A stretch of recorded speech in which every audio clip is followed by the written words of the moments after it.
Hey riders and racers, and welcome to another video. This video is on why the first 4 weeks of training is the toughest, or generally the toughest. For those of you that are new to the channel, my name is Andrew Hammer. I've worked with hundreds of riders and racers from around the world to get them race ready and race fit. So, the reason the first 4 weeks of training or any new program are the toughest is because there's a few things going on. Part of it is you're probably a little bit skeptical, okay, of whatever you're following, whether you're working with a coach or you've grabbed something off the internet or you're going to a gym or you've put your own program together. You're skeptical of whether it's actually going to work, whether this is the thing that's actually going to help you to be able to perform on the bike. And the thing is with any program is it needs a certain amount of time to be effective. So within those first 4 weeks, you've got the skepticism of going, is this going to work? Am I doing the right thing? Or do I need to keep shopping around and looking around and seeing if there's something else out there? Or the other thing is that it can be hard to see progress in short periods of time. So as I said, with any program, it needs a period of time for it to be effective to work. You can't do one training session and expect results. So you need to be able to, the problem is that riders don't have progress indicators or the right progress indicators to see whether their training's improving or not. So I know for me when I was racing, I just exercised. Okay, I thought I was training, but really I was just exercising. So what would happen is I'd go to these RPM spin classes, or I'd go and do my club level swimming that I was doing, or I'd go for cycle rides for half an hour. I'd go and do a whole heap of push-ups, or I'd do some curls at home, or do some weight training, or do some push-ups. I do all of these different things, and everything was just based on feel. It's just like, okay, well, this is exercise, it's getting my heart rate up, my arms feel a little bit sore, my legs feel a little bit sore, I'm a bit sweaty. So obviously it's got to be doing something, isn't it? Like if I'm moving my body. And that's probably one of the biggest mistakes that I made, is that I was just, it's got to be doing something, doesn't it? That was my thought process. I'm doing some exercise, it's got to be better than doing nothing. But the thing is, I didn't want to just be the person doing something because it's better than nothing. I wanted to be, the reason I was doing it is to help with my riding. So if it wasn't helping with my riding, then I'd rather do nothing. That's the only reason I was doing the training. So that was what I did. Okay, I just rocked up to training. I really had no idea of whether I was progressing or not, whether I was getting stronger, whether I was getting fitter, whether my riding was improving, whether my flexibility was better, whether my cardio was better. I had no idea whatsoever. Just doing a whole heap of stuff. My basis for a good workout was, am I sweaty? Is my heart rate up? Do I feel sore the next day? If I ticked the boxes for those three, I was like, all right, must be on the right path. Now, the problem with that approach is I don't know whether I'm progressing. And so one of the key motivators for you and for people in general is seeing progress, okay? If you see that you're making progress towards something, you're more likely to stick with it and to keep going and to keep pushing through the tough times because you enjoy the progress. It's when we have to try and push through tough times, or we have to push through things we don't necessarily enjoy at a 10 out of 10 level, that we find it hard to keep going. And training tends to be one of those. If riders are seeing progress with their training, they're seeing they're getting better on the bike and they're feeling better every time they ride, it's much easier to stick with the training because you see the progress. On the flip side, if they're not seeing progress with their training and they don't feel better on the bike, it's much harder to stick with it. And so obviously if you don't stick with it, you're definitely not going to see results because you need to be doing the work to be able to get better.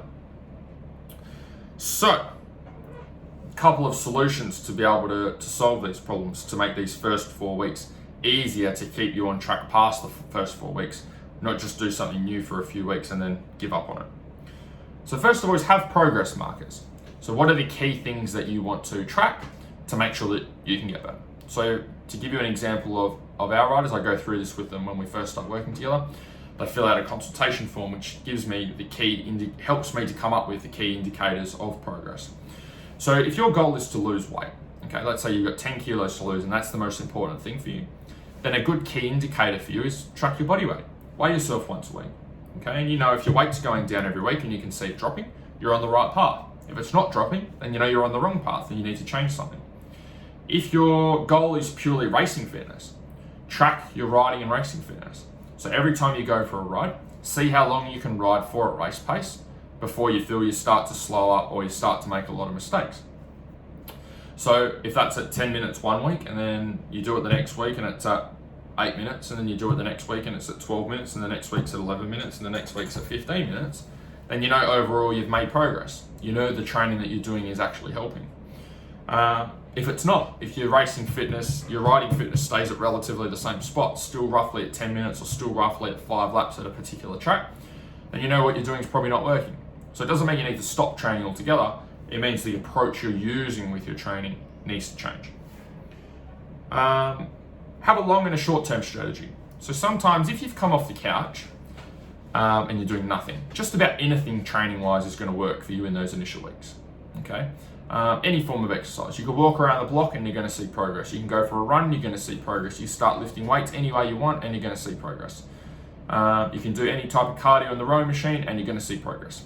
And the reason you're going to see progress is because you haven't been doing anything and now you're doing something.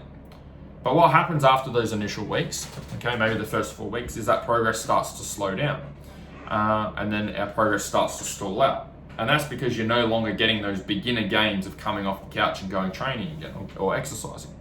So that's where you need a specific approach. That's where you need a program to follow, or that's where you need to go, okay, what do I need to do with my training to help me to meet my goals?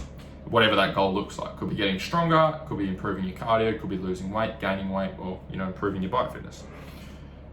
The main thing here is to be adaptable. Okay, it's a lot of people hit their training with an all or nothing attitude. It's like, yeah, I'm going to go hard and I'm going to start eating well on Monday and I'm going to cut out the alcohol and I'm going to get all the shit out of the house and I'm going to start training 4 times a week now and I'm going to do weights and I'm going to do cardio. And the problem with that approach is it's just too much. Okay, it's too much all at once, it's too much change. So you may be able to stick with that for a period of time, but what will happen is slowly you will start to slip back to where you were before and it won't give you long-term progress. So if things aren't working, okay, if you're not seeing the progress that you're after with your training and it's not helping you on the bike, then something's not wrong with the strategy. Doesn't mean you need to give up on training, doesn't mean that training doesn't work, it just means that you're not doing the right stuff. Okay, so when you can do the right stuff, you'll start to see progress.